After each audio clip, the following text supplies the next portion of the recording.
Hi everyone, welcome to Miss Adams Teaches English Language. This video is focusing on Edexcel English Language Paper 2, but that is version 2.0. I'm actually going to take you through an entire paper under the camera. So I've got the November 2022 series, and you'll find a link to it in the description of the video. What I suggest you do is you just take some time to read through the extracts first, or read it through, like pause me and read it through, because I'm not going to read it obviously live on screen. I'm just going to get cracking with how I would go about answering it. I'm not going to lie, this is a very long video, so buckle up and feel free to speed me up if you want, because I'm literally writing it all out in front of you. That being said, let's get started. Okay, so we're imagining that we have just read section A. I'm hoping that you've, text A. I'm hoping that you have just read it before starting. So let's get cracking straight away with the first question. So from lines 1 to 5, identify one word or phrase that shows the young boxer is training hard. Okay, so then we're going to zip into our first little paragraph. We're going to identify 1 to 5. Okay, so that we don't accidentally end up taking it from the wrong place. So the young boxer, let's see how he's described. So he's furiously punching a bag. That would suggest that he's training very hard.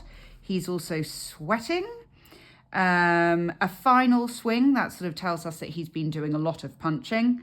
Yeah, easily, plenty there to go for. It's only worth 1 mark. I'm not going to worry about it too much. I'm just simply going to write in the word sweating. And that is that first mark sorted. Okay, so now we're going to move on to question 2. Now, this is our language question, but it gives us the section. So any annotations I do, I'm going to do on the page. Okay, so read this extract. And then how does the writer use language to present the boxer's experiences? Notice it's boxers plural. We're going to be using examples, so I need my quotes, and we definitely want some subject terminology. So let's have a little read. His face morose, the boy went off to check out the gloves. Tully continued his warm-up and was breathing heavily by the time the other returned, so that suggests that he's already exerted himself. They pulled on the gloves in silence and entered the ring. I quite like that little bit because there's a kind of sense of anticipation building up here. When Tully reached out to touch the gloves, the boy sprang warily back. Okay, that verb phrase is great because it suggests his agility. Smiling tolerantly, Tully pursued him. That makes him sound like the predator. After that, he felt only desperation because everything happened so quickly. Smashes on his nose, jolts against his mouth. So look at the way that the tables have turned. And how is the boy Ernie being described? Oh, bounding unbelievably. So there's a real kind of the verb there suggests his absolute freedom and power, and it's utter disbelief about the ring, while Tully, flinching and covering. Those verbs are great in demonstrating the difference between them. Tried to set himself to counter. In sudden rage, he lunged. Brilliant verbs. There's too much to write about. I'm going to have to actually think about this carefully. Swinging like a street fighter. Hello, we've got a simile. And his legs buckled. Hissing with pain. Onomatopoeia. He began hopping around the ring. Okay, there's so much in there, and it's only worth 6 marks. So what I'm going to try and do is I'm going to try and incorporate as much as possible as I can. So I think I'm going to start off with that sense of anticipation here. So let's get going. I'm going to try really hard to keep my handwriting reasonable.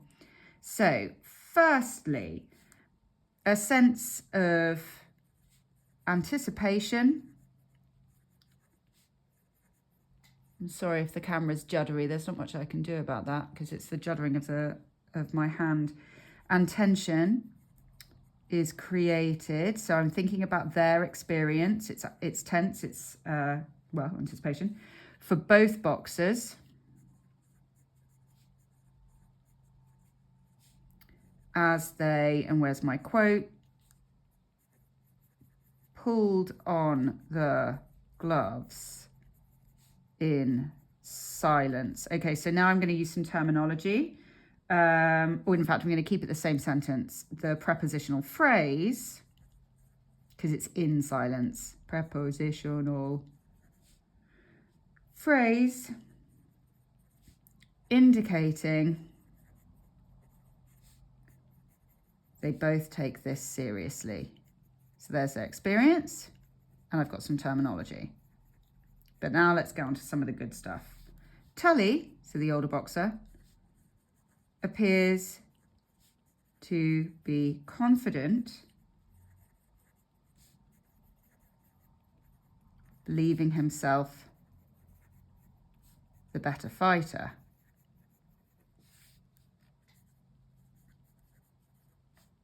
He is, now I'm embedding my quotes, smiling tolerantly.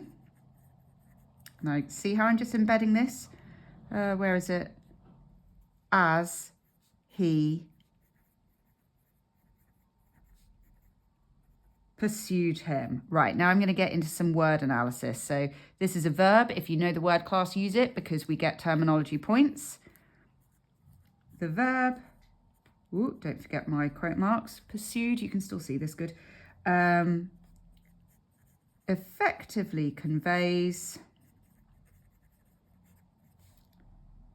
Tully's perceived, because obviously he isn't better, superiority. He believes, oh, I before E, sorry. He will dominate the fight.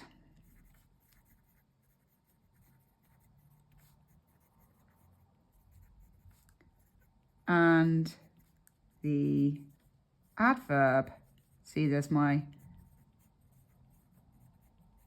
tolerantly, suggests a slightly patronizing tone, because it's like he feels, oh my gosh, my handwriting. Suggests a slightly patronizing, what am I going to say, view of his opponent. The writer's choices here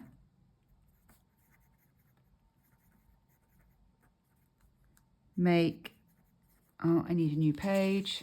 So I'll put that on the floor. Right, can you see from the top? Yeah. Make his coming defeat all the more dramatic. I'm edging into structure here. I've got to be a little bit careful. Ernie's, that's the younger one, skill is emphasized. Oh, I've lost my extract. Hold on. Got to actually be able to see my quotations. Ernie's skill is emphasized first, because now I'm going to do this one when he, and again I'm embedding, sprang back warily. The verb suggesting his speed and agility. Oh no, I'm gonna carry on my sentence, I think, because I haven't dealt with the adverb. And the adverb warily, what shall I say? Suggesting he is alert to the danger, unlike Tully. Right, I'm going to then move on to those other verbs that are good. So the writer, I hope you can read my writing, amplifies this when he describes how Ernie bounds unbelievably. And I'm just going to get the next set of quotes in as well while Tully is flinching and cowering. Do you see how embedding your quotes makes the whole thing so much quicker and more fluent? Right, so I need some analysis. These verbs, portray, try not to say show all the time. These verbs portray, what do they portray? The difference in their skill sets.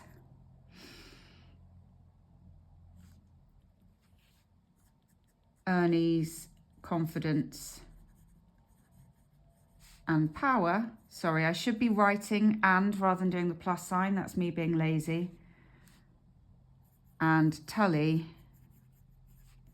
as fearful. No longer, I want to go back to that word.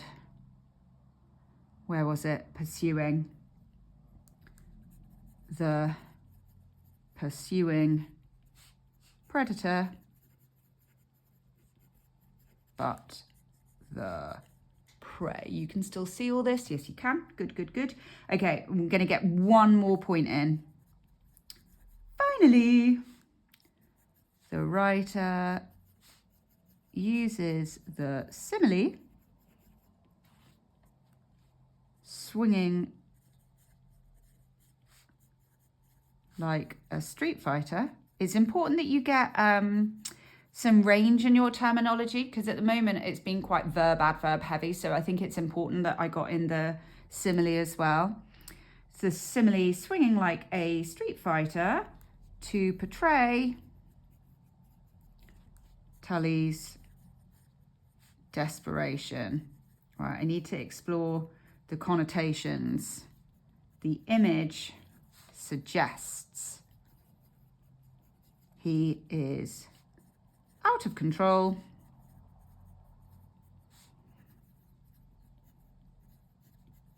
resorting to, oh, how am I going to put this? Because it's like a street fighter, so it's not resorting to unregulated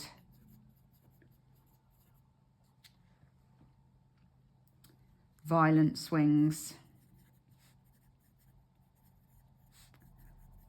which only lead to his defeat. Okay, that's enough. Okay, so I've got plenty of terminology in there. Yeah, plenty of terminology, but I've also analysed the choices that I've been making as well. Okay, so now what we need to do, so let's just put that one under there, use the disarray and the chaos. We now, of course, need to read text too. So do read the text all the way through before you start the questions, okay? So that you know it really, really well. But again, we start with just some information retrieval. So read this extract. From the extract, find one way that the preparations make the event seem special. Okay, so what we've got, in a stadium smelling of peppermint liniment along the main Dragon Patong, two young women wearing boxing gloves, ornate headdresses, that's a good one, and eye-catching vests and shorts. Yeah, maybe that as well, because they've obviously done that deliberately. Under the ropes and circle the ring, pausing to bow at each other. Yeah, because that suggests like a sense of respect, maybe. A quartet on oboe strikes up. Yeah, the fact that there's music would work as well. They perform an elaborate war dance. I mean, I only need one of these, so I'm just going to go with they wear ornate headdresses for the mark. Okay, and so now what we're going to do is we're going to move on and have a little look at question 4, which is the bigger one. Now I need my extract again. So let's have a little look. The writer presents a number of people taking part in an interesting sporting activity. How does the writer try to, there it is again, interest and engage the reader? We're looking at language, structure, and the effect. Again, remember, all of these things go in each paragraph, okay? You don't separate them out.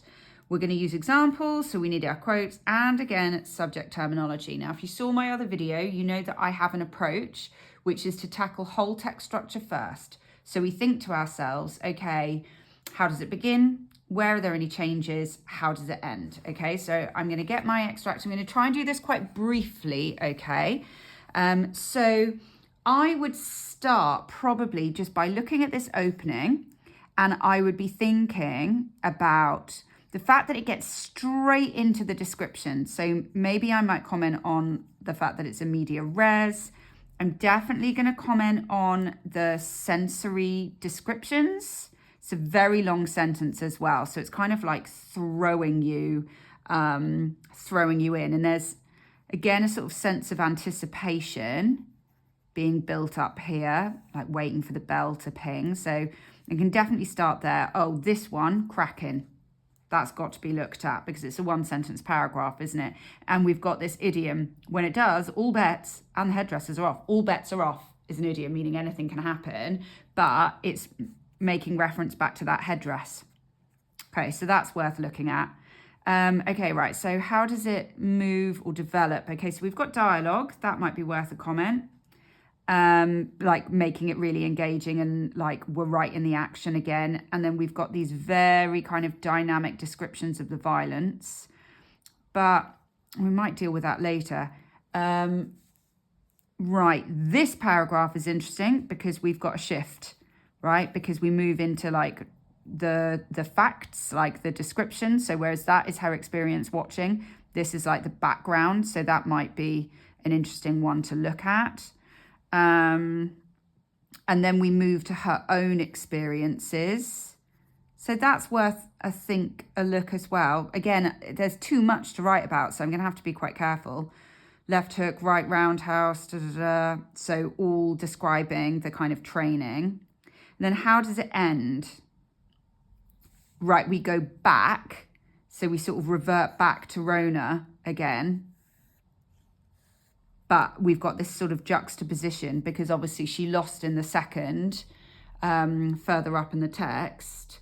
You've also got some of this excitement as well, with the very kind of, oh, that's a nice list. They attack, block, clinch and duck. The thing is I might not use it for this question. I might use it for my question 7. So it's still just worth making that little note.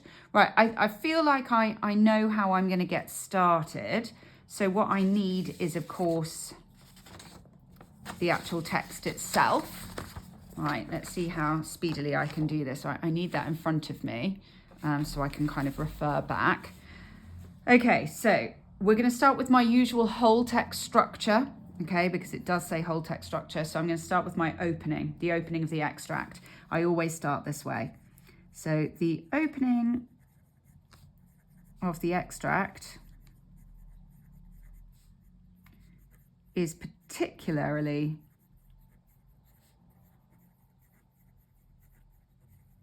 engaging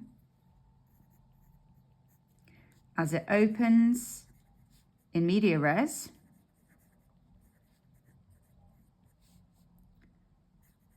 immersing the reader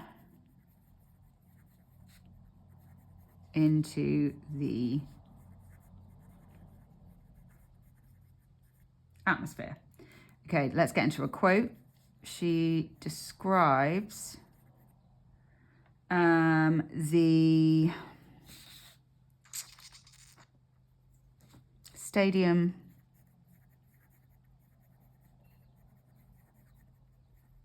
smelling of peppermint because I want to get in the fact that it's descriptive sensory language.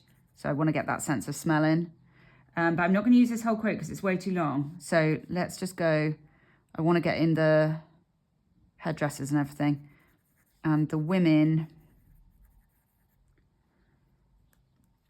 wearing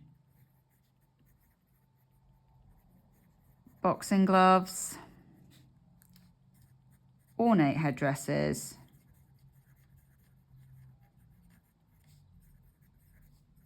and eye-catching bests. That's probably enough.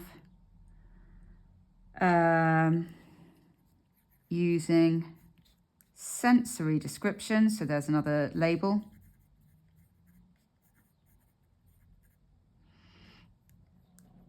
In a long, complex sentence. Actually, yeah, it's a triad as well. Using sensory description and a triad. If you notice something else, just go back and pop it in, yeah? Right, where was I going? Oh, right, I'm talking about the atmosphere and everything, which emphasizes the excitement of the atmosphere. Oh no, a leaf blower has just started up. I hope you can't hear it on the video. Sorry if you can. Okay, right, so now I'm going to zoom in because I always start with whole text structure, but then I like to try and get a language comment in there as well, and you can still see what I'm writing. Good. The noun phrase, ornate headdresses, makes the match.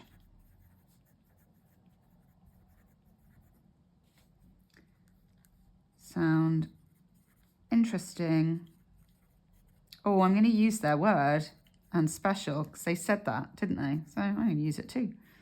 They can't say otherwise because they said it too. And I might just say something like highlighting the difference in cultures, because obviously this is Thai boxing rather than, you know, what she might be used to back at home. And now I'm gonna keep it in the same paragraph actually, because I'm still gonna make reference to those headdresses, but I'm gonna get into the one sentence paragraph. The excitement is emphasized through, now it's another structure point. Let's just pop this one through. Sorry, and again, can you see from the top? Yeah. Through the one sentence paragraph when it does, all bets and headdresses are off. Yeah. Right, so now I'm going to use some more terminology. The use of the idiom, it's kind of like a metaphor, here is made more engaging. See, I'm going back to the stem of the question. By the addition of and headdresses. Sorry. In parenthesis. Parenthesis is just because they're put in the little dashes. It's like a little aside. And I may as well say that it's repeating the image for more structural bonus. The image from the previous paragraph. Whole text structure. I just need to read back my sentence. The use of the idiom here is made more engaging by the addition of and headdresses in parenthesis, repeating the image from the previous paragraph and reminding the audience that anything could happen. Right, so that's loads on the first bit. I'm going to move on now. Which bit am I going to go to? Do you know what? I'm going to go to the shift in tone because I love a shift in tone. But I'm going to use my, again, can you see? Yeah, I'm going to use that whole text structure sentence starter as the extract develops. That's a really good one for you guys to nab. As the extract develops, there is a shift to a more factual tone, where the writer describes, right, what am I going to get in? I'm going to get in this, oh yeah, I'm going to get in the description of it, where the writer describes the philosophy of 8 limbs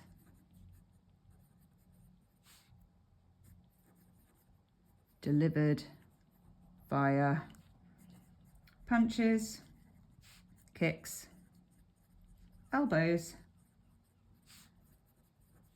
and knee strikes.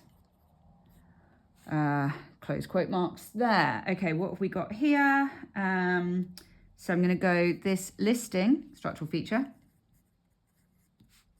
of nouns, looking at language, highlights how brutal, and therefore, I've done it again, I've put in a plus sign, and therefore exciting the fight is. I need some more language. Yeah, the writer then uses the metaphor, I'd be toast, which is right at the end of that paragraph. I'd be toast, which is quite funny, to humorously emphasize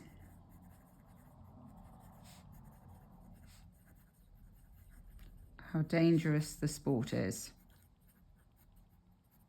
She wouldn't survive.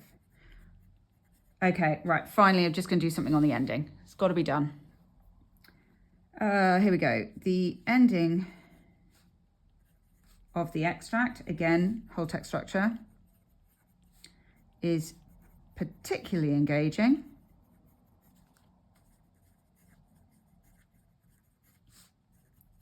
As she returns our focus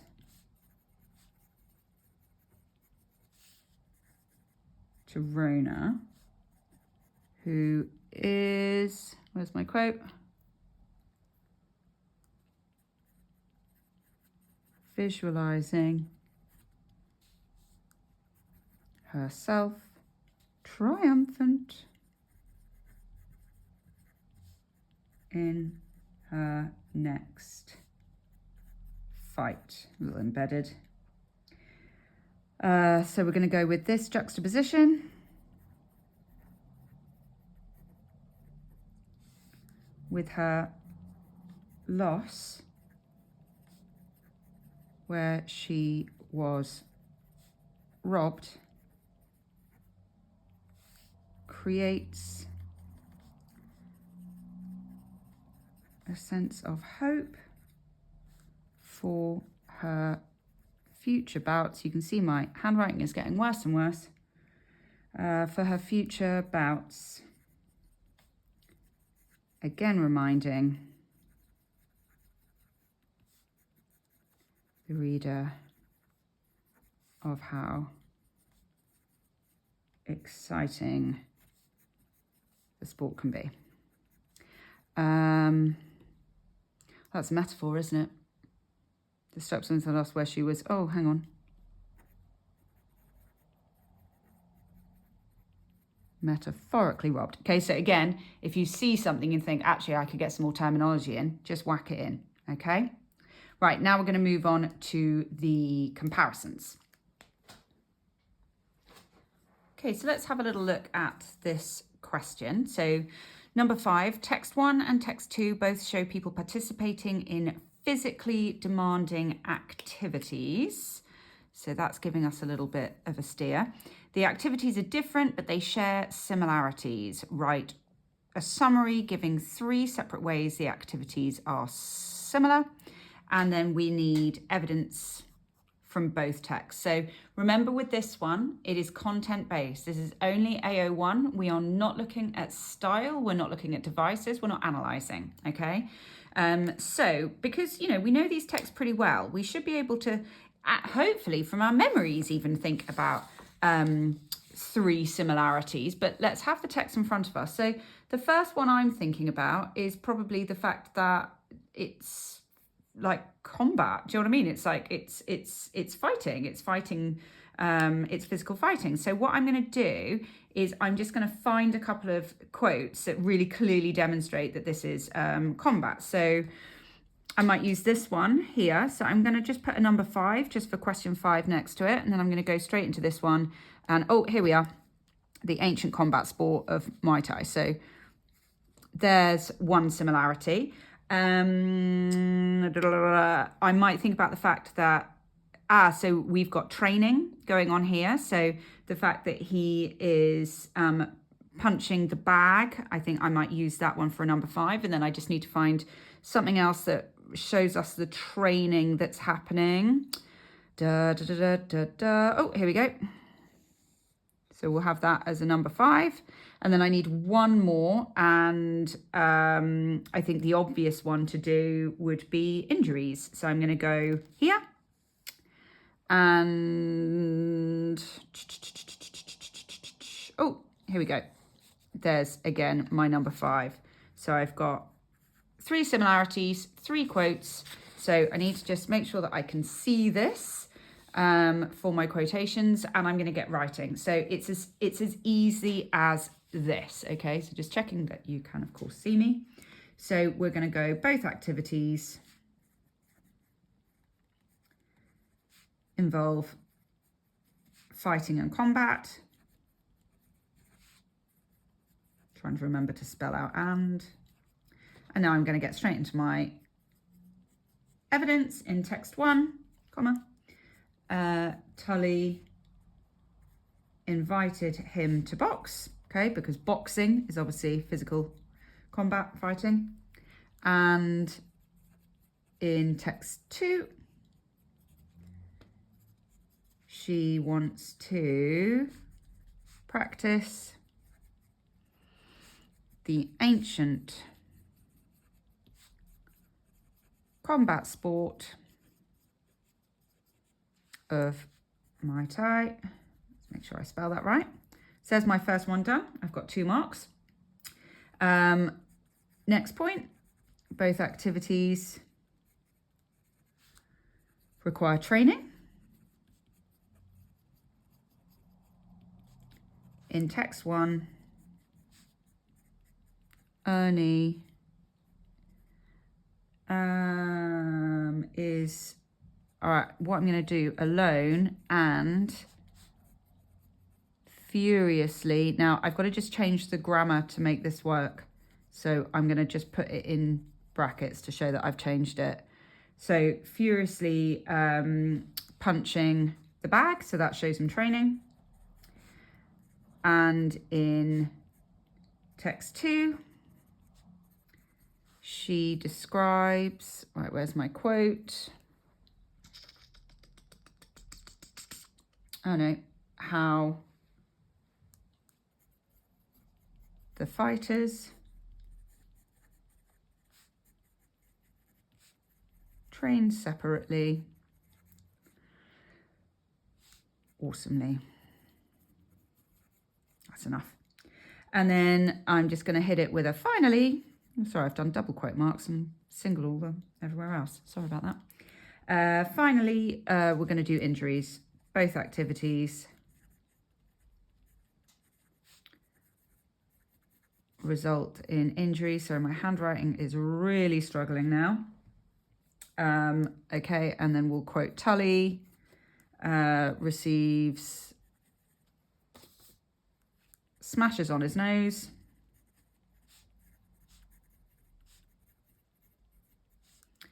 And one of the fighters from text 2 is sporting a shiny black eye.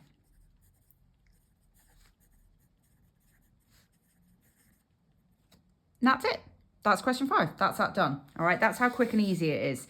You do not want to start analysing, because then you're basically just using up your ideas for question 6, which we have here. So we have got, compare the writer's attitudes and perspectives about taking part in dangerous sports. So first thing to underline, ideas and perspectives. So what do they think? What are their viewpoints? How do they feel? We've got our subject here, taking part in dangerous sports. So we've got to keep referring back to that. And we're looking at the main ideas, any points of views, and the presentation, which means that we are going to be doing a little bit of analysis. And again, we're going to be using examples from both texts. It's really important that it's balanced. So every paragraph you write needs to have a quote from both texts to illustrate that comparison. So let me just pop this in front of me again so I can start thinking about some of my similarities and differences. So first of all, one thing to be aware of is, if it's appropriate, you can reuse material from question 5 as long as you deal with it differently, i.e. you analyse it. So actually, I'm probably going to do something about the training process, like how much hard work it is to take part in a dangerous sport. So do you know what? I'm actually going to just change the colour of my pen so I can see what I am doing here just for my notes. So I'm going to perhaps use this for question 6, and I'm gonna just put like a little number there to remind myself of what it is. So I'm probably going to use the stuff about him pushing himself hard, and then in text 2 I'm going to go back to this bit where it talked about the training again. Or I'm going to use this: sweat spraying the canvas as they attack, block, clinch, duck. That's perfect. So I'm going to put a little number 6 there and a little I to remind myself that those two go together.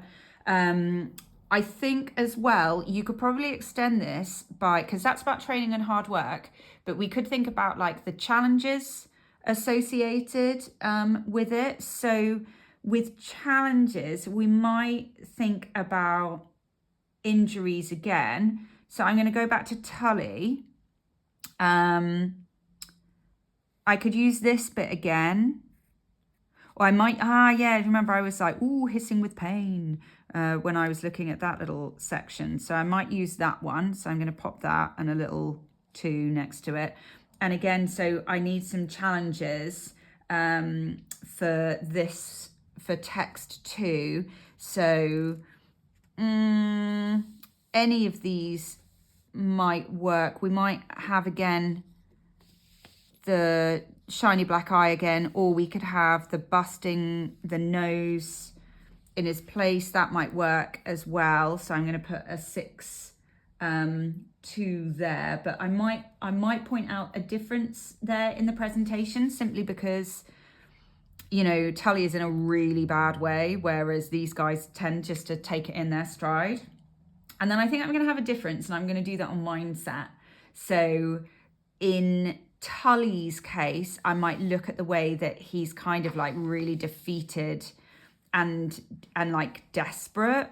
So gosh, I could use all sorts of things there. So I could use, what I might do is I might look at the kind of contrast between him here, and then I might then use that as well to demonstrate like how horrendous that last little bit is. But in contrast, I might look at Rona being triumphant in her next. So that's my next one that I'm going to do. I'll stop there just because I'm conscious of how long this video is, and that should actually be enough. So I'm just going to put those to one side so that I can still see what I'm doing. And I'm going to get straight in with my first comparative paragraph. Okay, so always start with a comparative topic sentence and always have it to do with the main ideas of the text. Okay, so don't lead with device, lead with content. So we'll start with, both writers demonstrate the hard work and training needed for dangerous sports. Notice how I'm going back to the question here. Okay, so now I've done my comparative topic sentence. Now I get into the evidence in text 1.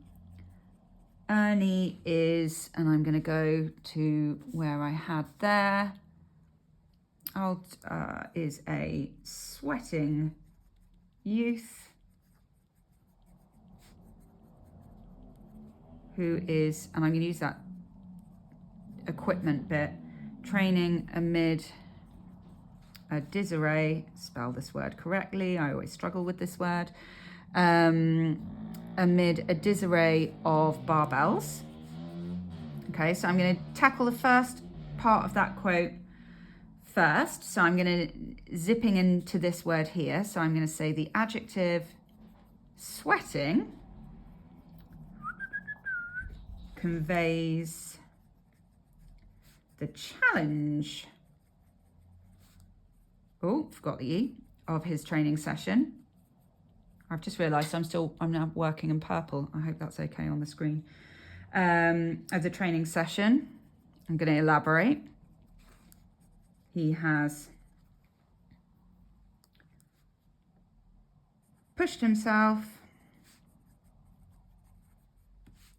and his exertion, I've done another plus sign, apologies, and his exertion is emphasised. By the way, you're not going to get a mark docked or anything like that, it's just bad practice. Is emphasised by the range of training activities, both, oh, crikey, the punch bag and barbells being used. Right now I'm going to nip straight over, staying in the same paragraph. I just have to start a new line, but use a connective that demonstrates a similarity. Likewise, the writer of text 2 describes, now where's my quote?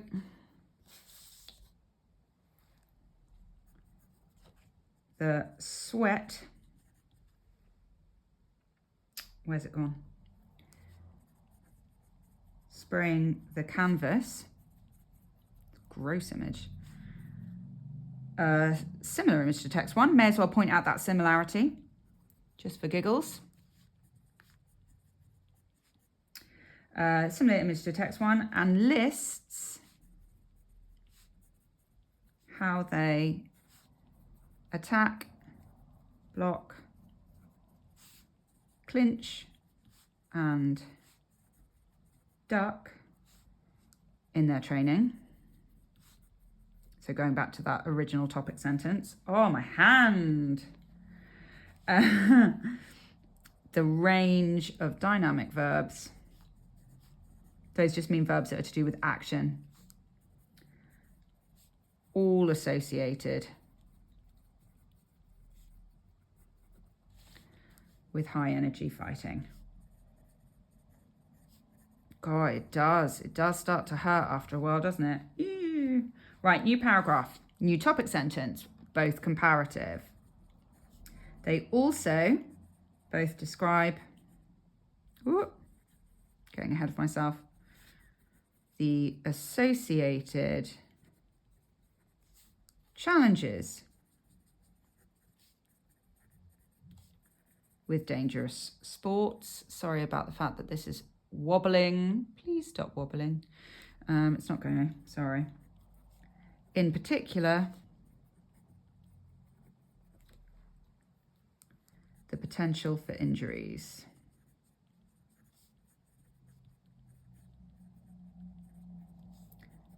Tully is hissing with pain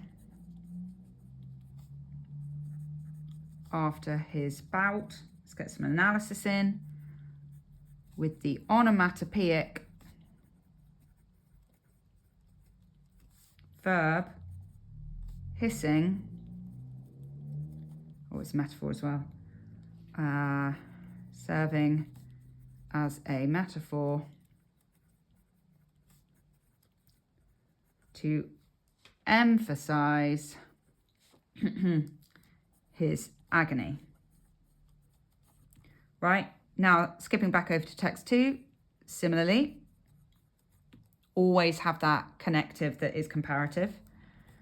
Cornwall, who's the writer, also refers to injuries.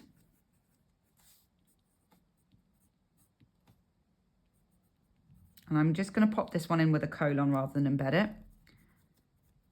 A shiny black eye. And then another quote, a busted. Ooh. Right, going over to the other side. Oh, hang on. What am I doing? A busted nose. You see that? Yep. But the tone, this is my difference. So do you see how I'm integrating another comparison?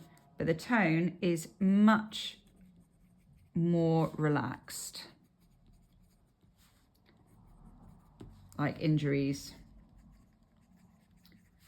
Come with the territory. Do you notice that the analysis doesn't have to be massively detailed, yeah? Because it's not a, you know, if you don't do language and structure, you're going to get capped. It says language, structure or theme in the mark scheme. Injuries come with the territory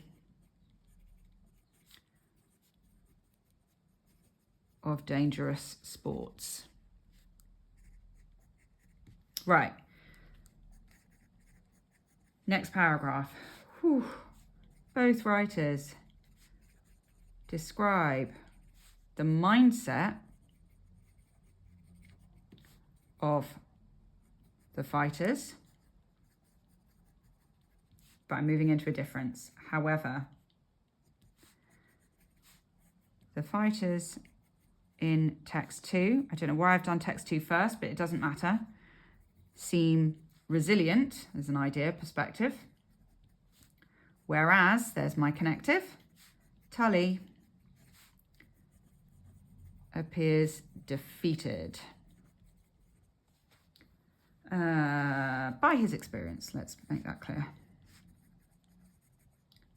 Right, let's build on that. I may as well continue with text 2 because that's how I've started it. In text 2, despite feeling robbed, let's not forget that that one's a metaphor. A metaphor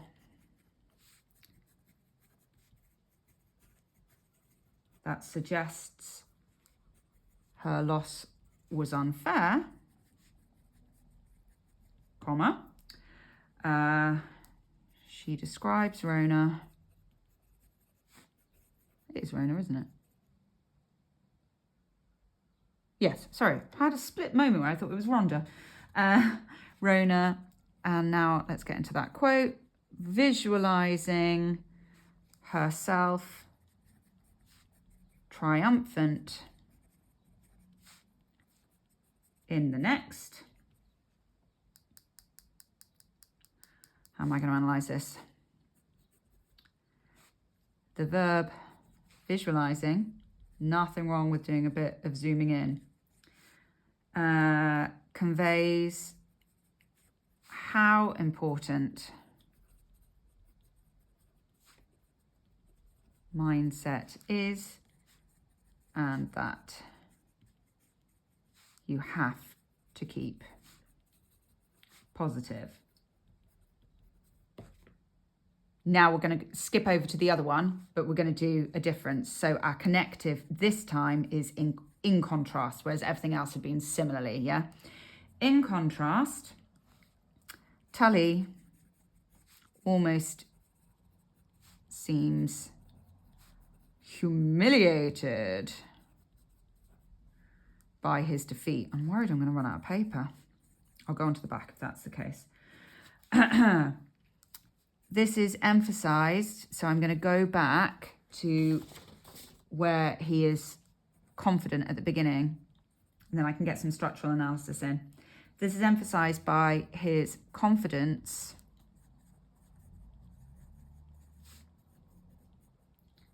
earlier on, promising he can, oh, that's part of it, show, I'm just going to put it in brackets, Ernie. In the text, it's you, but I'm just making it make sense within my sentence. He can show Ernie a few things, suggesting he has more experience. However, by the end, he seems desperate. Just checking you can read this, yeah. However, he seems desperate.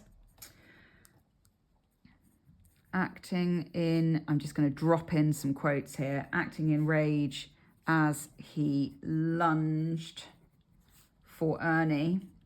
I'm going to use that lovely bit of terminology that covers so many things, the emotive language, demonstrating both his anger at losing and his need to win. And I'm going to say, and assert himself. I am going to run out of paper. By the end, I'm writing a little bit more on this, but I think it's worth a point. His face contorted. He can only speak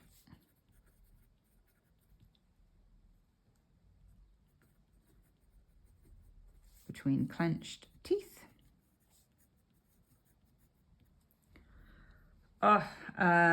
Between clenched teeth. Now, just something on the imagery. This image connotes his utter frustration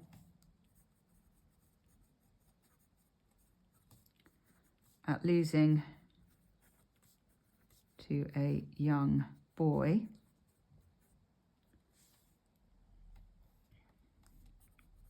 His bitterness emphasized, I'm going to run out of room, by, I'm just going to put in one last quote,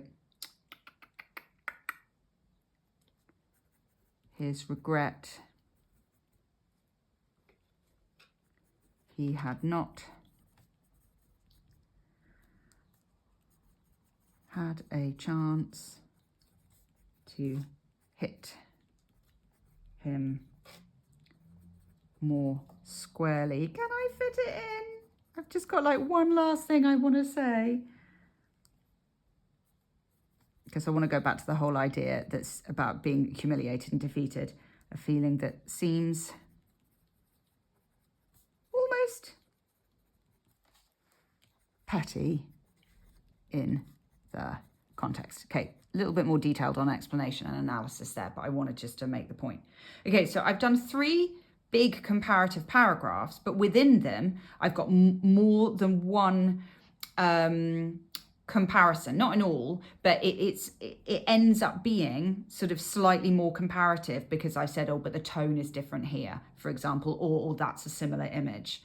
Okay, so that, well, that's that. And then the only thing that you have to do left is section B, but that is for another day. I think this video is done. Thank you so much for watching, and I will see you again for another one.